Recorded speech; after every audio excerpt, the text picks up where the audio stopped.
Hey guys, welcome back. Greg Rex here with Lutron Electronics. Today we're going to be talking about the new software release of the HomeWorks Designer platform, version 16.5. We're going to talk about all the new features that are not only going to impact you, but also your clients. Let's get started.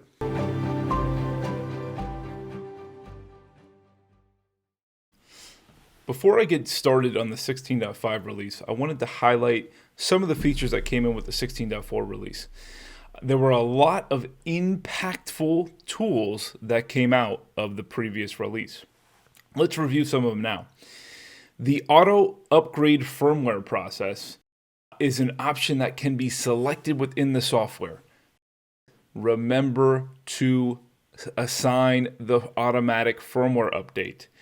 If there's any security patches that need to be pushed through, it's going to be done via a firmware upgrade. If your homeowner downloads the new app interface and there's a new feature set that is now available, if the firmware isn't up to date, guess what? That feature is not going to transfer over through to the application.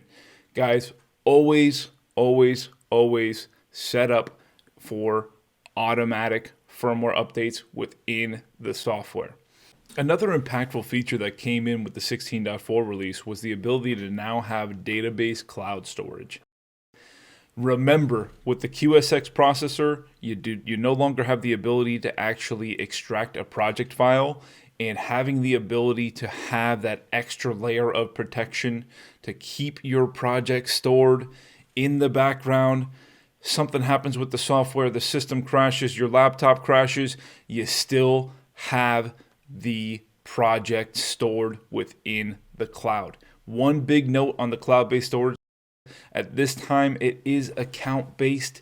If you log in with your credentials, you're going to be able to access the cloud-based storage solution based off of your My Lutron credentials.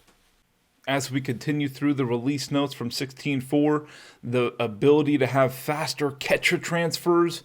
Now only the new changes that are made to the programming are going to be transferred to the processor.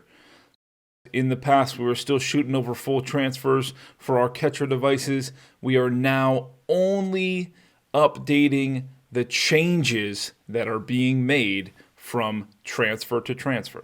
To wrap up the 16.4 release notes, the ability to now add the triathlon woodbine family to HomeWorks is now available. One big takeaway from this addition to the software, the ability to utilize the NLO, the natural light optimization, in the app interface is not available at this time. But you can certainly add your triathlon woodbines to any HomeWorks project if you have the 16.4 or greater software version. Now that we've wrapped up the 16.4 release, let's jump into the 16.5 release note update. One of the nicest things that's coming out with 16.5 is the ability to adjust the backlight intensity on your Elise keypads. Remember, the Elise keypads are not utilizing dynamic backlight management. However, we do have the ability to change the intensity settings within the software. I like to set up a time clock to have different intensity levels based on time of day. You not only have the ability to adjust the active intensity, but you also have the ability to adjust the inactive intensity for those keypads within the project. Also available in the 16.5 release is new Leap API enhancements. Folks, we now have the ability to allow our third-party integrators to implement area scenes and occupancy sensor statuses within their drivers. To wrap up the 16.5 release, I want to talk about the ability to view by-date time clock events within the Lutron app. These are your manual override events that you have created for your time clocks within the software. Thanks, guys. That wraps up our series here today with the new release updates for the HomeWorks Designer software 16.5. Be sure to check out the rev notes on the website under the download section. Thanks for joining us. We'll see you next time.